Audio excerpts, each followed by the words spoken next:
Di tengah hiruk-pikuk kota Malang, terdapat ruang-ruang yang terus bergerak mengikuti ritme kehidupan masyarakatnya. Jalanan kota menjadi saksi dari aktivitas yang berulang setiap hari, langkah-langkah sederhana yang menghubungkan kebutuhan hidup warganya. Di balik lalu lintas dan bangunan kota, masih ada ruang ekonomi rakyat yang tumbuh secara alami dan bertahan di tengah perubahan zaman. Perjalanan ini membawa kita menuju sebuah pasar tradisional yang hingga kini tetap menjadi bagian dari kehidupan masyarakat Malang, yaitu Pasar Talun.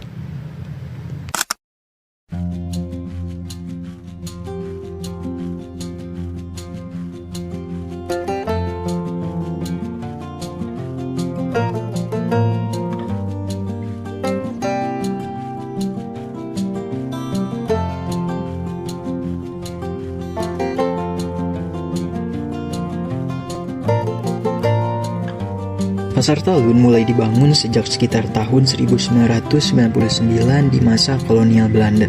Pada waktu itu, Pasar Talun termasuk salah satu pasar pembantu kota Malang, berdampingan dengan pasar-pasar lain seperti Pasar Oro-Orodowo dan Pasar Kebalen. Awalnya, pasar ini sederhana, hanya terdiri dari beberapa los kecil yang melayani kebutuhan harian warga sekitar, dari sayuran hingga kebutuhan dapur. Pasar ini menjadi titik transaksi rakyat kecil.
Kawasan Talun dulunya direncanakan sebagai bagian dari pemukiman Belanda, namun rencana ini tak pernah terwujud setelah mereka mundur.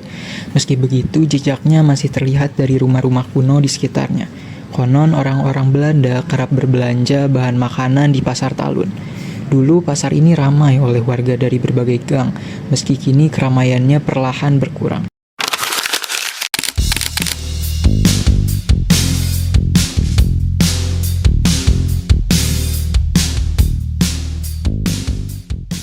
Bu, apakah kayu tangan heritage mendapat keuntungan atau justru terdampak negatif dengan adanya pasar tradisional di dalamnya ini, Bu? Kalau boleh dijelaskan, Pak. Kalau dikatakan mendapat keuntungan, belum. Karena setiap warga yang membuka usaha di dalam kampung, tidak hanya di Pasar Talun ya, itu tidak ada kontribusi yang diberikan kepada kami sebagai pengelola. Karena kami justru mendapat bukan keuntungan ya, tapi lebih ke manfaat dari para pengunjung yang masuk berbayar Rp5.000 itu memang sangat memberikan manfaat bagi kami, karena dari senilai Rp5.000 itu nantinya yang akan kami berikan kepada masyarakat di sini, yang kurang lebih di sini ada 906 KK seperti itu. Kalau dari Pasar Krempling sendiri mungkin karena masih proses dan belum ramai, dan kembali lagi untuk yang jualan pun di Pasar Krempling itu tidak ada kontribusi kepada kami. Selain itu manfaat mungkin dengan adanya Pasar Krempling semakin meningkat kunjungan, belum bisa dirasakan secara signifikan dengan adanya Pasar Krempling ini untuk mendatangkan kunjungan ke kayu tangan yang lebih banyak lagi. Justru banyak orang-orang ini yang datang ke Kayu Tangan ini lebih mencari spot foto untuk saat ini. Selain itu baru ke kuliner, yang lebih banyak lagi mungkin cari kuliner tentang es krim. Jadi kalau ke Pasar Talun ini belum signifikan memberikan keuntungan kepada kami, karena ya mungkin masih perlu berbenah supaya Pasar Kempleng ini lebih banyak lagi, lebih bisa mendatangkan pengunjung yang lebih banyak lagi dan lebih ramai lagi. Bagaimana respon wisatawan, terutama dari luar kota Malang, terhadap kawasan Kayu Tangan dan Pasar Talun ini, Bu? Lebih-lebih ke Kayu Tangannya ya, mungkin kalau ke Pasar Talunnya banyak wisatawan atau yang berkunjung ke sini ketika lewat di Pasar Talun ini hanya sekedar menoleh, oh ini ada pasar begitu. Tapi kalau wisatawan yang lain berkunjung dengan adanya Kayu Tangan ini tidak hanya sekedar berkunjung, tapi lebih banyak yang studi banding atau studi ditiru ke Kayu Tangan ini dengan melihat adanya Kayu Tangan. Kayu Tangan sudah bisa memberikan manfaat kepada warganya. Kayu Tangan sudah beberapa kali mendapatkan penghargaan. Jadi memang banyak wisatawan yang ke Kayu Tangan ini tidak hanya berkunjung menikmati kuliner, tidak hanya bersuah foto, tapi lebih banyak yang studi tiru seperti itu. Memasuki area Pasar Talun, suasana jual beli langsung terasa. Di sepanjang lapak, berbagai kebutuhan dapur tersedia dan menjadi tujuan utama warga sekitar. Sayur-sayuran segar, buah-buahan, serta bahan masakan seperti ikan dan ayam dijadikan berdampingan dengan tahu, tempe, dan kebutuhan lainnya.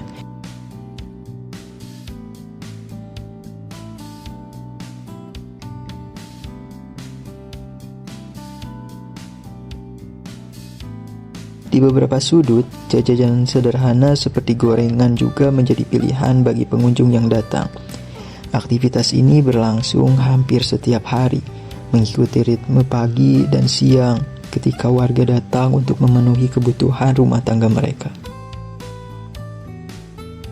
Selain kebutuhan pokok, beberapa pedagang juga menjual bumbu dapur dan bahan masakan yang biasa digunakan sehari-hari. Transaksi berlangsung sederhana, sering kali diiringi percakapan singkat antara pedagang dan pembeli. Pasar ini melayani warga dari gang-gang sekitar yang datang dengan kebutuhan berbeda-beda setiap harinya.